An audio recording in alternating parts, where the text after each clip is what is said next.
கடந்த 2005 வருஷம் கேரளாவை சேர்ந்த முஸ்தபா மற்றும் அவருடைய 4 உறவினர்களான ஷம்சுதீன், அப்துல் நாசர், ஜாஃபர், நுசார் இவங்க 5 பேரும் 50,000 ரூபாய் முதலீட்டுல பெங்களூர்ல இருக்கிற வெறும் 50 சதுர அடி வீட்டுல குடிசை தொழிலா ஐடி ஃப்ரெஷ் ஃபுட் அப்படிங்கிற ஒரு நிறுவனத்தை ஆரம்பிச்சிருக்காங்க.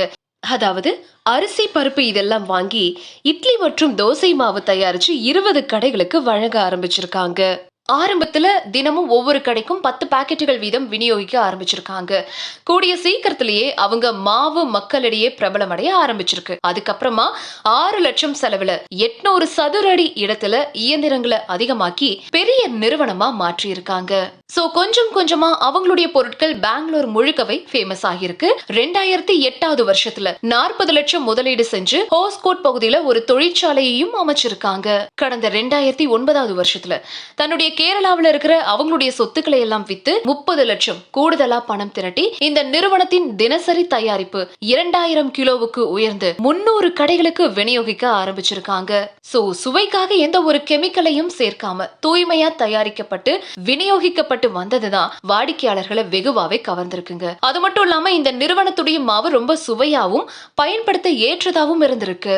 சோ இப்படி வாடிக்கையாளர்களுடைய நம்பிக்கையை பெற்ற நிறுவனத்துடைய மதிப்பும் நாளுக்கு நாள் அதிகமாகி இருக்கு. குறிப்பா பெங்களூர் நகரின் பரபரப்பான வாழ்க்கைக்கு ஏற்ற வகையில இந்த நிறுவனத்தின் தயாரிப்புகளும் இருந்திருக்கு.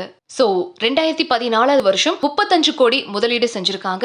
2017 வருஷம் பிரேம்ஜி இன்வெஸ்ட் நிறுவனம் 170 கோடி முதலீட்டோட 25% பங்குகளையும் பெற்றிருக்காங்க. இதன் மூலமா இந்த நிறுவனம் 600 கோடி நிறுவனமா வளர்ந்திருக்கு. இந்த நிறுவனத்துடைய தனித்துவமான பொருட்களான பரோட்டா மாவு, சட்னி இது எல்லாமே அதிக லாபம் பார்த்திருக்கு. குறிப்பா சட்னில மட்டுமே மாத வருமானமா 1.5 கோடி அப்படின்னும், இந்த நிறுவனத்தின் ஸ்பெஷல் மாவு விற்பனை 1 கோடி அப்படின்னும், பரோட்டா மாவு மட்டுமே விற்பனை ஒரு மாசத்துக்கு 50 லட்சம் சொல்லப்படுது. சோ ஐடி ஃப்ரெஷ் நபர்கள் மதிய உணவுக்கு எவ்வளவு இட்லி தோசை மாவு வாங்குறாங்க அப்படிங்கறதெல்லாம் கணிக்க ஒரு தனிப்பட்ட டேட்டா தொழில்நுட்ப மாடலையே உருவாக்கி இருக்காங்க. இந்த மாடல் ஹார்வர்ட் பிசினஸ் ஸ்கூல்ல கேஸ் ஸ்டடியா கூட கற்பிக்கப்படுதாம். Flex 9 உங்க கையால ஓபன் பண்ணுங்க. ரொம்ப சந்தோஷமா. Flex 9 OTT வந்து என்னுடைய நெஞ்சார்ந்த வாழ்த்துக்கள். நல்லா வரட்டும், நல்ல படங்கள் வரட்டும், பெரிய லெவலில் வரட்டும். நான் வாழ்த்துறேன். Thanks a lot.